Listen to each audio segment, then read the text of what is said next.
Ever felt like a breakup split your world in two? For Alara and Liam, it literally did. Their marriage wasn't just ending, it was branching. In the year 2077, the quantum divorce was the sleek new solution for conscious uncoupling. No messy custody battles, no dividing assets. Instead, a machine called the Chronos Splitter would pinpoint the exact moment their paths diverged and create two separate, parallel timelines. In one, Alara would leave. In the other, Liam would.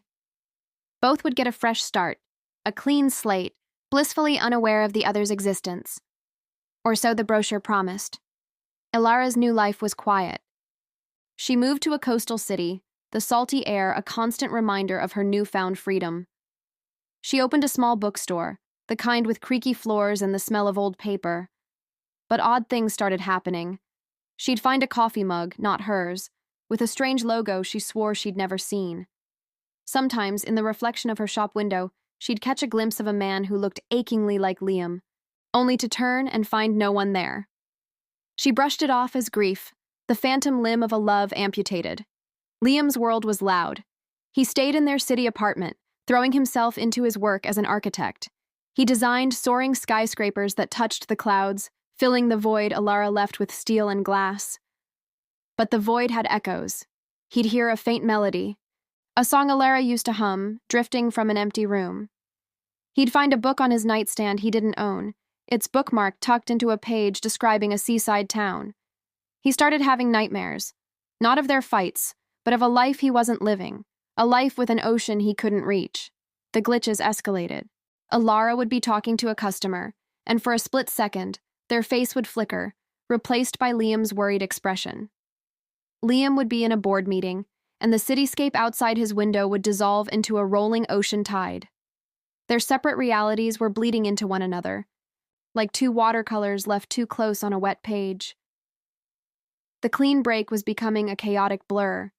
They were living with ghosts of each other, trapped in a house of mirrors where every reflection was a life they'd given up. Then came the static. It started on their devices, a strange, shimmering distortion that would crawl across their screens. Soon, it appeared in the real world, a patch of flickering air in the corner of a room, a momentary pixelation of a stranger's face on the street. It was unnerving, a digital corruption seeping into the fabric of their worlds. They both felt a growing sense of being watched, a cold, predatory awareness that didn't belong to either of them. One night, Alara was closing her shop when she saw it. A figure stood across the street, shrouded in the shimmering static. It wasn't human. It was tall, impossibly thin, and seemed to bend the light around it. It had no face, just a void that seemed to pull all light and warmth into it. A primal fear, cold and sharp, shot through her. It wasn't a ghost of Liam. It was something else, something that was hunting. Miles and a whole dimension away, Liam saw it too. It was standing outside his apartment building, looking up at his window. He felt the same paralyzing dread. He scrambled to his old research terminal, the one he and Alara had used to study the Chronos process. His hands trembled as he typed. He discovered fragmented, redacted data logs from the company that performed their split. Whispers of entity, cross-dimensional parasite, and energetic decay. The horrifying truth dawned on them both, separated by a quantum gulf. The Chronos Splitter didn't just create new timelines, it tore a hole. And something had crawled through. Something that fed on the energy of fractured realities, on the lingering connection between two people who were supposed to be separate. The glitches, the bleeding realities. It wasn't just a side effect. It was the creature's feeding ground. It was drawn to their quantum entanglement, the invisible thread that still connected them across universes. And now, it was hunting them, trying to collapse both timelines into nothingness to consume the energy release.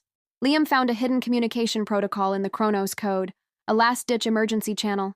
He had no idea if it would work. He typed a desperate message into the void. Alara, are you there? We made a mistake. It's not just us anymore. Something is hunting us. In her bookstore, amidst the scent of paper and sea salt, Alara's phone buzzed with a notification from an unknown app. The message was garbled, flickering with static, but the words were clear. We made a mistake. A new terror, mingled with a strange sense of relief, washed over her. She wasn't alone, and she wasn't crazy. They were no longer just Alara and Liam, a divorced couple in parallel worlds. They were two halves of a whole, targeted by a predator that existed in the spaces between. Their quantum divorce hadn't set them free, it had made them prey. To survive, they would have to find a way to bridge the gap they had paid so much to create, to fight a monster born from their own broken connection. Their only hope of a future was to reconnect with the past they tried to erase. What do you think they should do?